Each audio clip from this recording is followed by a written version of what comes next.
Welcome to today's episode of Body by Bisson, and we're going to be looking at setting fitness goals. More importantly, your fitness goals.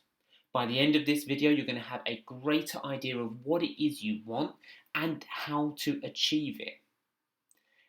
The biggest thing is, most people watching this video, you're going to have some motivation. You're going to feel excited. You want to get going, and I want to help you do that. However, what most people in your shoes do is that they start going to the gym, they start making all these crazy diets and start applying or committing to a plan without thinking about what it is they want. Imagine trying to go on holiday, just turning up at the airport, jumping on a plane without even looking at the destination. Sometimes you're going to be unhappy with the results, maybe. So we're going to take a moment, get clear, and give you a plan that you can stick to that's going to keep you motivated and help you see those goals and results in the end. The first place I want you to start is understanding and getting clear on what do you want. Not only what do you want, how will you know when you get there? And what I mean by that is people often say to me, Tom, I want to lose weight or I want to get fit. And that's great that you have an idea, but get fit for what? And then they'll say, well, life. Okay, if you want to get fit for life, I love it. However, that's quite a broad term, and we need to get really specific about how you're going to know when you're achieving that goal. Same thing with weight loss. If you want to lose a pound, because if you've lost a pound, then I say, great, you've lost weight, you've achieved your goal. Are you going to be happy? Chances are not. Get specific and really understand how you're going to know when you've achieved that goal. Is it getting into clothes that you can no longer fit into? Is it seeing weight on the scales? Is it just seeing pictures or comparing pictures of yourself in photo albums or seeing yourself in the mirror? Figure out what it is you really want, and the more specific you can be on this, the better. Once you've done that, I'm going to ask you to hold your horses because you're probably going to feel even more excited now and you want to get to the gym, you want to start cleaning out the cupboards, and I love it. However, we need to see where you are now. The reason why this is important is because most people try and make massive commitments, whether that's a new diet, a new exercise regime, without looking at what their lifestyle is like right now. And what it'll also show you is the holes, the ones that are actually the big habits that are letting you down. Because you might not need to change everything. It might be just one or two things. The big thing with this is you've got to take an honest look at yourself in the mirror and say, right, this is really what's letting me down. Some of the key areas you might want to start tracking is how much time you're spending watching TV, what you're eating every single day, how much sleep you're having. Are there any habits that you feel like are negatively impacting your life? Once you've looked at where you are now and you've started tracking, you want to give it about 4 to 7 days worth. So that way you've got some data to go through and you can start looking at, okay, what are the key things that keep showing up? And then what you're going to do, you're going to look at this list and see what you could do that's going to get you closer to your goal by changing just one or two things or improving upon one or two things that you see in this list. And this is going to give you a great head start. However, when you are building a habit and a new lifestyle, you have to start slow. Repetition and consistency is everything. Remember, you're now getting fit or losing weight for a lifestyle, not just a season. So by now, you should have looked at exactly what you want and got super specific on it.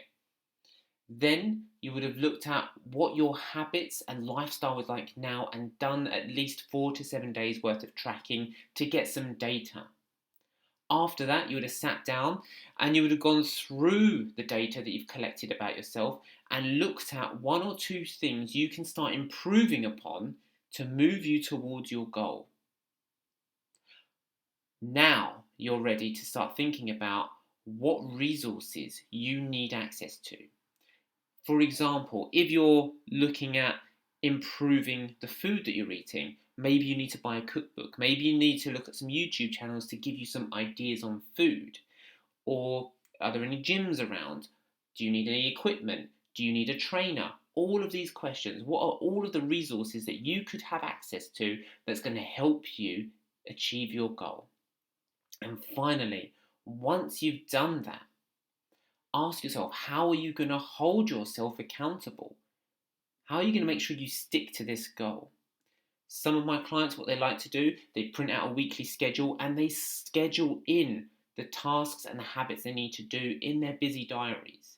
That way they know that it's always in there and it's a helpful reminder.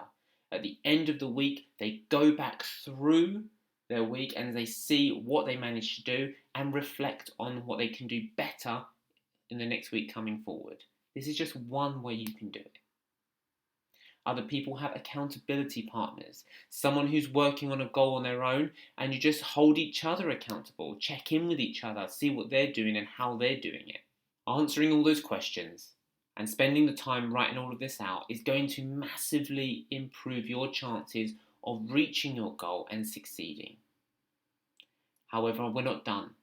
I want to give you even more help to get a great head start. Some of the key areas that you should be looking at of improving that's going to make the biggest impact to your results is, and this is from all of the clients that I have seen, and this is the common trait that constantly comes up on areas you should be tracking or looking to improve first to get those first results. The first one is looking at your protein, making sure you're getting enough.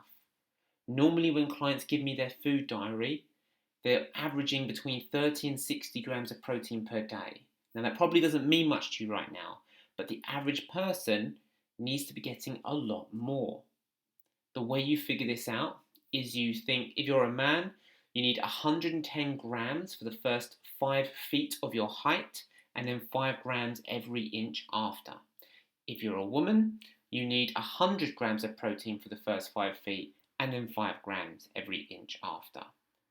Do your calculations, work out roughly how much you should be getting per day, and then that's something you can work towards.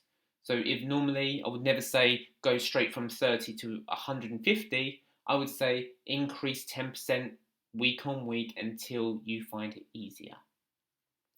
The second thing you want to be looking at is implementing a form of strength training into your lifestyle.